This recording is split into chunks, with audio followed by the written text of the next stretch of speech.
and stop crying, for I have completed reading the Quran in this corner." He points to a corner in the house, in the room.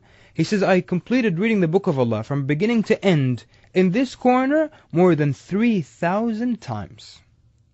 That's how the righteous used to prepare for the day when they meet their Lord. Thabit ibn Amr ibn Abdullah ibn Zubayr, he's one of the successors, one of the tabi'een, and when he was in his deathbed, he heard the adhan for Maghrib prayer, and he's in his deathbed. So he tells his sons, his children, "Carry me to the masjid." And they tell him, "Oh father, you were sick, you don't have to go to the masjid." And he says, "La ilaha illallah, I hear hayya ala salah, I hear come to prayer, come to success, and I should pray at home?" So then they carried him to the masjid, and he prayed there, and when he got to the last sajda, the last prostration, he passes away. And the scholars say that he used to, after Fajr prayer, always say, "Allahumma inni as'aluka al-mitata al-hasana," that Allah, I ask you to die in this good state. And this mitat al-hasana, they said, it's to die while prostrating. And as you may know from the hadith, everyone is going to be resurrected on the state in which you died. So there will be people who will be resurrected prostrating to Allah. There will be people resurrected making tasbih, making remembrance of Allah. There will be people performing hajj, who died while they were performing hajj. So they will be resurrected saying, "Labbaik Allahumma labbaik."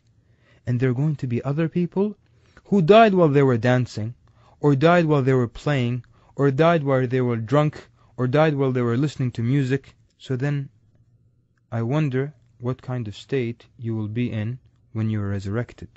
And I ask Allah, that is the best of states. And if there's ever a story that is heartbreaking about Salah, it's the story of Umar ibn al-Khattab radiallahu anhu when he was stabbed. Umar radiallahu anhu, the second Khalifa, the first Amir of the Mu'mineen, and he's an older man now, and towards the end of his reign, he's stabbed by a man named Abu Lu'lu'ah al-Majusi, the Magian. Abu Lu'lu'ah devised a double-sided dagger, and he poisoned it, and he waited until after Fajr prayer, and Umar radiallahu anhu made the takbir and started to lead the people in Salah, and he jumps at him, and he stabs him. So then Umar radiallahu anhu, now he's stabbed, he's killed, and the first thing he cares about, to find an imam to replace him. So he pulls from the front row Abdurrahman ibn Auf, he pulls him and he makes him complete the Salah, and then some men carry him to his home radiallahu anhu. And now this Khalifa, he's an older man now, and he's weaker, this righteous man radiallahu anhu. Now he starts to pass out, he starts to fall into unconsciousness. And you may know now, when they tell you when someone is wounded, keep talking to them so they don't slip into a coma, and then it's harder to revive them again. So then Umar radiallahu anhu, the Khalifa, they take him to his home, and he starts to pass into unconsciousness. So now they want to wake him up, and they try to wake him up, and they try to call him and shake him, and nothing wakes him up. And then his son tells them, "I know, if you want to wake him up, I know how to wake him up." And what could he possibly tell Umar radiallahu anhu? What could he possibly say to bring him to bring him into consciousness, or possibly bring him out of a coma? So they start to say, "As-Salah, ya Amir al-Mu'mineen. As-Salah, ya Amir al-Mu'mineen. Prayer, O Amir of the believers." So then Umar radiallahu anhu wakes up, and he says, "As-Salah. لا حظ في الإسلام لمن ضيع الصلاة." There is no share in Islam for whoever abandons the prayer. And he gets up and he prays the prayer while his wound was still bleeding, and he dies later on that day, radiallahu anhu. But it shows the importance of the Salah, that radiallahu anhu, he would get up, he would wake up from being unconscious because he is reminded of Salah.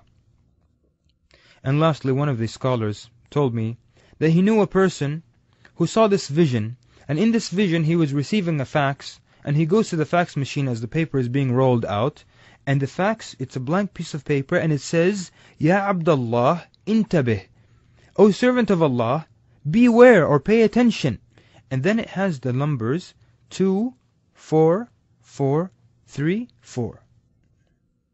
So the person wakes up and he realizes that this fax in this vision was Allah Azza wa Jal sending him a message. O servant of Allah, pay attention, beware.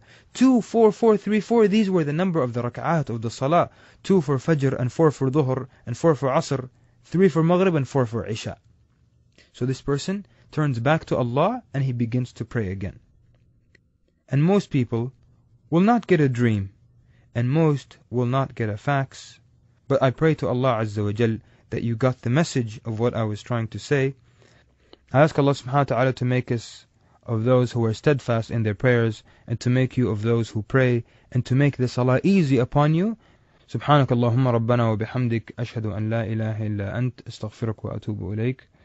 جزاكم الله خيرا على حسن استماعكم، وصلى اللهم على محمد وعلى آله وصحبه أجمعين، والسلام عليكم ورحمة الله وبركاته.